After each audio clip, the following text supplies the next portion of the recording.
ମୁଁ ବସ୍ତେଇ ବସ୍ତେଇ ଯାହା ଆସିବ ମୁଁ ଲେଖିଦିଏ ଆଉ ସେମିତି ତା ପର ମୁହୂର୍ତ୍ତରେ ମୁଁ ଜାଣିପାରେନି ମୁଁ ଲେଖିଛି କିଏ ଲେଖିଛି ମୁଁ କହିପାରିନି। ବହୁତ ବହି ଲେଖା ହେଇଛି, ବହୁତ ମାଳିକା ଲେଖା ହେଇଛି, ବହୁତ ଭାଗବତ ଗ୍ରନ୍ଥ ବି ଲେଖା ହେଇଛି, ବହୁତ ଯୁଗୋପଯୋଗୀ ପିଲାମାନଙ୍କ ପାଇଁ ଲେଖା ହେଇଛି। ମୋର ଗୋଟେ ନିଶାପ ବହି ଲେଖିଛି, ନିରପେକ୍ଷ ଶାସନ ପଦ୍ଧତି। ନିଶାପ ଅର୍ଥ ହେଉଛି ଏଇଟା, ସମସ୍ତେ କହିବେ ନିଶାପ, ମୁଁ ତା ଦେହରେ ଲେଖିଛି ନିରପେକ୍ଷ ଶାସନ ପଦ୍ଧତି ନିଶାପ।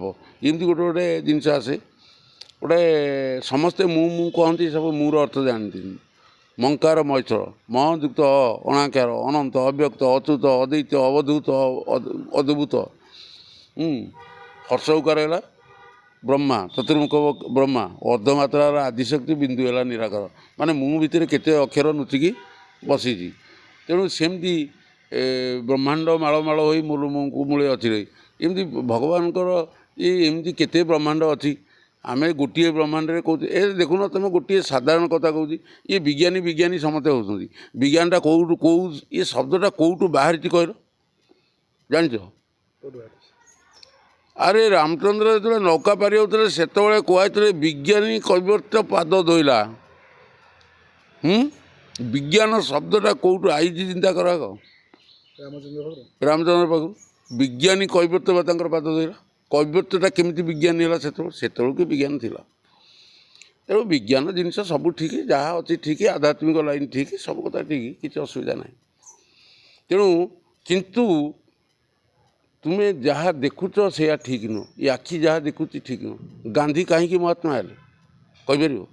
ସମସ୍ତେ କହିବେ ଦେଶ ଆନ୍ଦୋଳନ କଲେ, ଅମକ କଲେ। ନା ନା, ସେ ଜାଣିଥିଲେ। କ'ଣ ଜାଣିଥିଲେ ନା ତ୍ରିଗୁଣ ରଜୁ କରେ ଧରି ଗୋବିନ୍ଦ, ମୃଗ ନ ଚାନ୍ତି ନର ହରି ଗୋବିନ୍ଦ।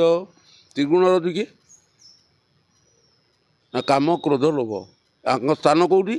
ନା ଆଖି ପଡ଼ିଲା ମାନେ କାମନା ଉଦୟ ହେଲା। ସେଇ ସେ କହିଥିଲେ ଆଖିକି ବନ୍ଦ କରିଦିଅ। କ୍ରୋଧ କେଉଁଠୁ ଥିଲା? ତମକୁ କିଏ ଗୋଟେ ଶୋଧିଦେଲା, କାନରେ କ୍ରୋଧ ଉପୁଜିଲା। ଲୋଭଟା କେଉଁଠି ହେଲା? ଜୀବ ଲାଳସା ଜାଣିଛି, ତେଣୁକରି ଲୋଭଟା ଜିହ୍ୱାରେ ହେଲା, ପାଟିରେ ହେଲା। କାମ କ୍ରୋଧ ଲୋଭ ହେଲା ତିନିଟା ସ୍ଥାନ। ଆକୁ ସଜାଡ଼ ହେ ମଣିଷ, ହେ ସମାଜ ସଜାଡ଼। ଆଉ ତ୍ରିଗୁଣ ରଜୁ ହେଲା କିଏ? ନା ପବନ। ତ୍ରିଗୁଣ ରଜୁ ଭଗବାନ ଧରିକି ମୃଗ ନଚାଏ, ମୃଗ ହେଲା ମନ। ଏ ମନକୁ ଏ ସଂସାର ଭିତରେ ସେ ନଚଉଛନ୍ତି। ତେଣୁ ତା ଉପର ସ୍ତରଟା ଜିନିଷ ହେଉଛି ଯେଉଁଗୁଡ଼ାକ ତୁମେ ମାଳିକା କାଳିମା ବୋଲି କହୁଛ, ସବୁ କଥା ହେଇଛି। ଭଗବାନ ତ ଯୁଗେ ଯୁଗେ ମହାପୁରୁଷ ମାନେ ଜନ୍ମ ନେଇକି ଅଛନ୍ତି। ତା ଦେହରୁ ଗୋଟେ ପଦ କହୁଛି, ଏମିତି ଗୋଟେ ହେଇଥିଲା 1999 ମସିହାରେ ମହାବାତ୍ୟା ହେବ ବୋଲି ବି ଗୋଟେ ଲେଖିଥିଲି। ସେ ଅନନ୍ତ ଆକାଶ ଦେଖ ଉଦୟ ବ୍ରହ୍ମ ଗୋଟେ ବହି। ଏବେ ଗୋଟେ ଗୁରୁଜ୍ଞାନ ମାଳିକା ବହିରେ ଲେଖା ହେଇଥିଲା, କୋଡ଼ିଏ ରୋଗୀକୁ ବଡ଼ିଏ ବୈଦ, ଔଷଧ ମିଳିବ ନାହିଁ। ଡାକତର ରୋକି ଏଗା କଲ ବଲ, ଏକାଠି ଦେଖିବେ ଜୁଇ। ବେଗେ ଟଙ୍କାକୁ ମୁଠାଇ ଚାଉଳ, ସେତିକି ବେଳକୁ ହେବ ସାଉଦି ବୌଦ୍ଧ ଧୂଆଁମାଳ ହେବ, ସାତ ରାଷ୍ଟ୍ର ବୁଡ଼ିଯିବ। କେତେ ସହରରେ ସାଗର ବୋଇବ, ସାଗରେ ଉଡ଼ିବ ଧୂଳି। ବଡ଼ ଦେଉଳଟି ଅଧା ରହିଥିବ, ସବୁ ତ ପଡ଼ିବ ଟଳି।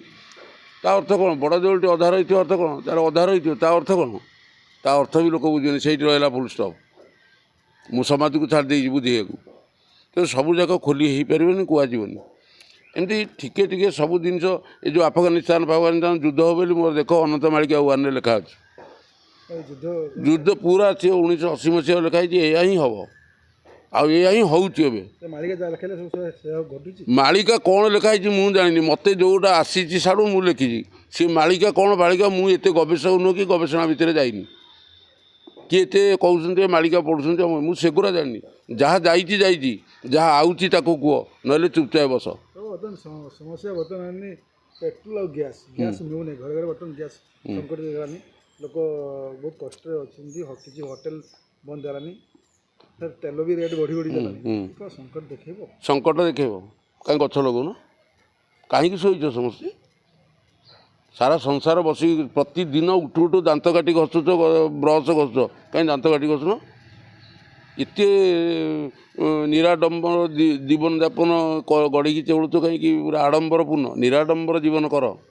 ଗଛ ଲଗାଅ।